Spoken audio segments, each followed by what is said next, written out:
ஆதியிலே வார்த்தை இருந்தது, அந்த வார்த்தை தேவனிடத்தில் இருந்தது, அந்த வார்த்தை தேவனாயிருந்தது. அவர் ஆதியிலே தேவனோடு இருந்தார். சகலம் அவர் மூலமாய் உண்டாயிற்று. உண்டானதொன்றும் அவராலே அல்லாமல் உண்டாகவில்லை.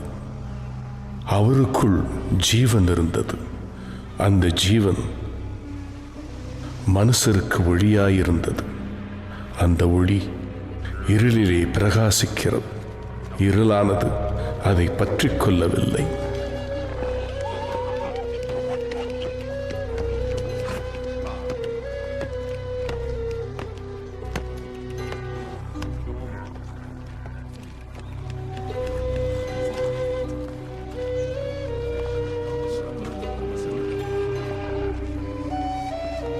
தேவனால் அனுப்பப்பட்ட ஒரு மனுஷன் இருந்தான். அவன் பேர் யோவான். அவன் தன்னால் எல்லாரும் விசுவாசிக்கும்படி அந்த ஒளியை குறித்து சாட்சி கொடுக்க சாட்சியாக வந்தான். அவன் அந்த ஒளி அல்ல, அந்த ஒளியை குறித்து சாட்சி கொடுக்க வந்தவனாயிருந்தான். உலகத்திலே வந்து எந்த மனுஷனையும் பிரகாசிப்பிக்கிற ஒளியே அந்த மெய்யான ஒளி.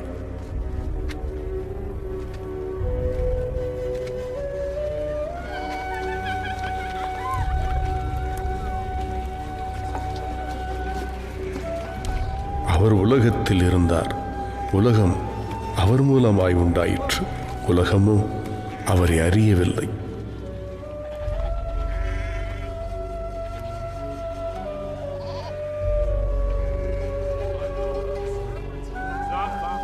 அவர் தமக்கு சொந்தமானதிலே வந்தார். அவருக்கு சொந்தமானவர்களோ அவரை ஏற்றுக்கொள்ளவில்லை. அவருடைய நாமத்தின் மேல் விசுவாசமுள்ளவர்களாய் அவரை ஏற்றுக்கொண்டவர்கள் எத்தனை பேர்களோ அத்தனை பேர்களும் தேவனுடைய பிள்ளைகளாகும்படி அவர்களுக்கு அதிகாரம் கொடுத்தார். அவர்கள் இரத்தத்தினாலாவது மாம்ச சித்தத்தினாலாவது புருஷனுடைய சித்தத்தினாலாவது பிறவாமல் தேவனாலே பிறந்தவர்கள். அந்த வார்த்தை மாம்சமாகி கிருபையினாலும் சத்தியத்தினாலும் நிறைந்தவராய் நமக்குள்ளே வாசம் பண்ணினார். அவருடைய மகிமையை கண்டோம். அது பிதாவுக்கு ஒரே பேரானவருடைய மகிமைக்கு ஏற்ற மகிமையாகவே இருந்தது.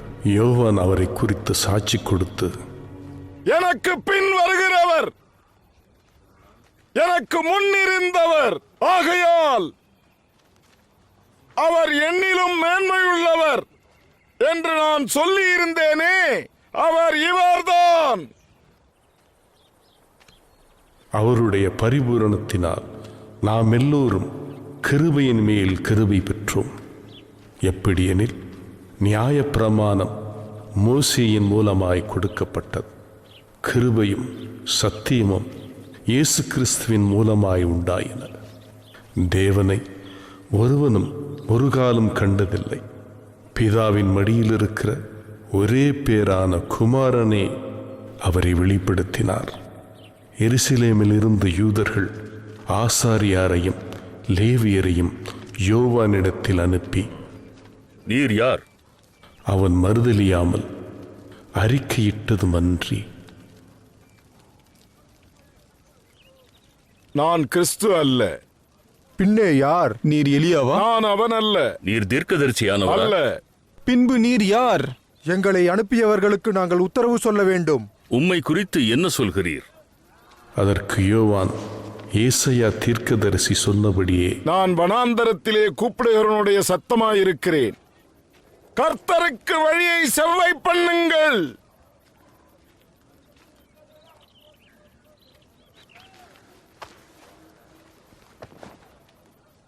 அனுப்பப்பட்டவர்கள் பரிசேயராயிருந்தார்கள்.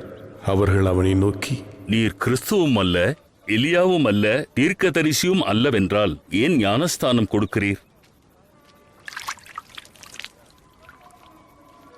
நான் ஜலத்தினாலே ஞானஸ்நானம் கொடுக்கிறேன். நீங்கள் அறியாதிருக்கிற ஒருவர் உங்கள் நடுவிலே நிற்கிறார். அவர் எனக்கு பின்வந்தும் என்னிலும் மேன்மையுள்ளவர்.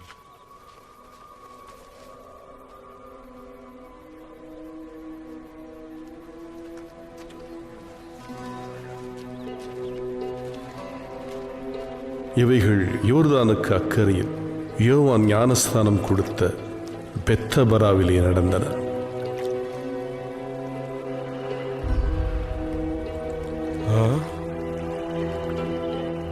மறுநாளிலே யோவான் இயேசு தன்னிடத்தில் வர கண்டு,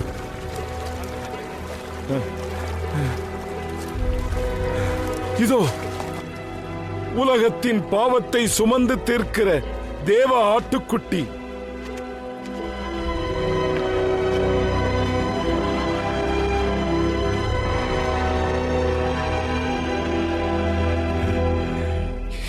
எனக்கு பின் ஒருவர் வருகிறார். அவர் எனக்கு முன்னிருந்தபடியா என்னிலும் மேன்மையுள்ளவர் என்று நான் சொன்னேனே, அவர் இவர்தான். நானும் இவரை அறியாதிருந்தேன். இவர் இஸ்ரவேலுக்கு வெளிப்படும் பொருட்டாக நான் ஜலத்தினாலே ஞானஸ்நானம் கொடுக்க வந்தேன். பின்னும் யோவான் சாட்சியாக சொன்னது, ஆவியானவர் புறாவைப் போல வானத்தில் இருந்து இறங்கி இவர் மேல் தங்கினதைக் கண்டேன். நானும் இவரை அறியாதிருந்தேன். ஆனாலும் ஜலத்தினால் ஞானஸ்நானம் கொடுக்கும்படி என்னை அனுப்பினவர், ஆவியானவர் இறங்கி யார் மேல் தங்குவதை நீ காண்பாயோ, அவரே பரிசுத்த ஆவியினால் ஞானஸ்நானம் கொடுக்கிறவர் என்று எனக்கு சொல்லி இருந்தார். அந்தபடியே நான் கண்டு இவரே தேவனுடைய குமாரன் என்று சாட்சி கொடுத்து வருகிறேன்.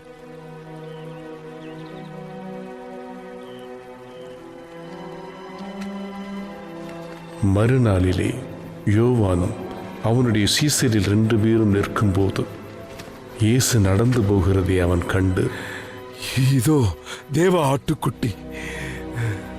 அவன் அப்படி சொன்னதை அவ்விரண்டு சீசரும் கேட்டு இயேசுவுக்கு பின் சென்றார்கள்.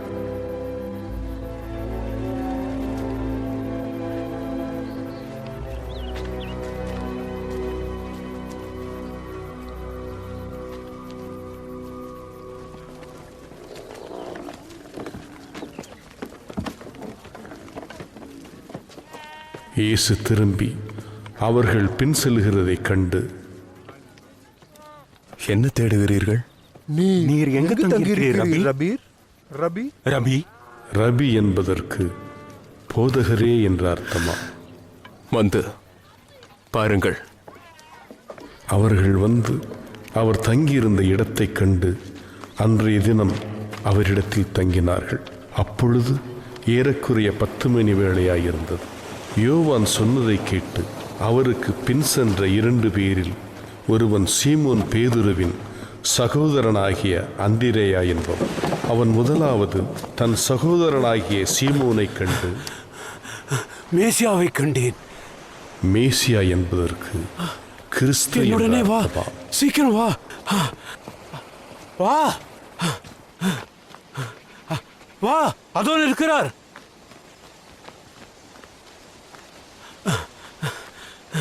பின்பு அவனை இயேசுவினிடத்தில் கூட்டிக் கொண்டு வந்தான்.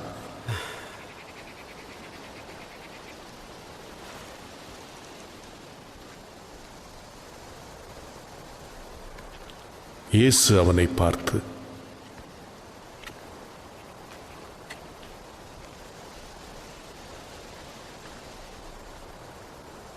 நீ யோனாவின் மகனாகிய சீமோன்,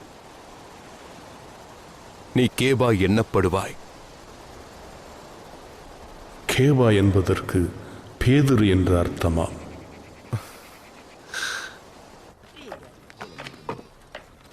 மறுநாளிலே இயேசு கலிலியாவுக்கு போக மனதாயிருந்து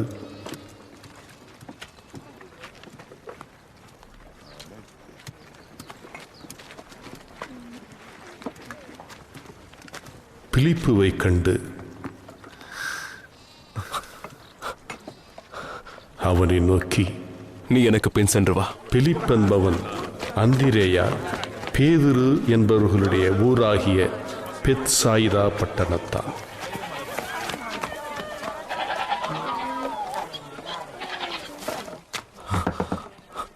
பிலிப் நாத்தான் வேலை கண்டு, நியாயப்பிரமாணத்திலே மோசையும் தீர்க்கதரிசிகளும் எழுதியிருக்கிறவரை கண்டோம். அவர் யோசோப்பின் குமாரனும் நாசிரேத்துனுமாகிய இயேசு. நாசிரியத்திலிருந்து யாதொரு நன்மையும் உண்டாக கூடுமா? வந்து பார்.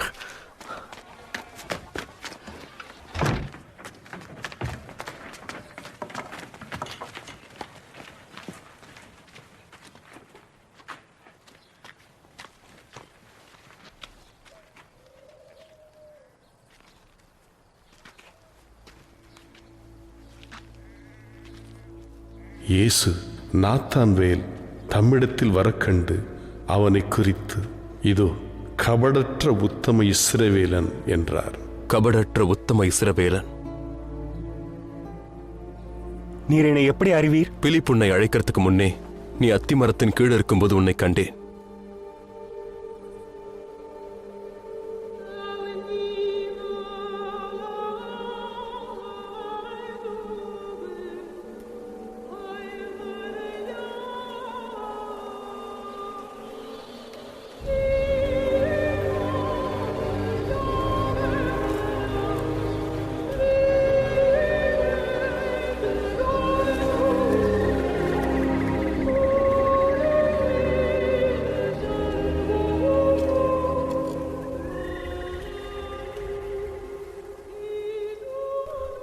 ரபி,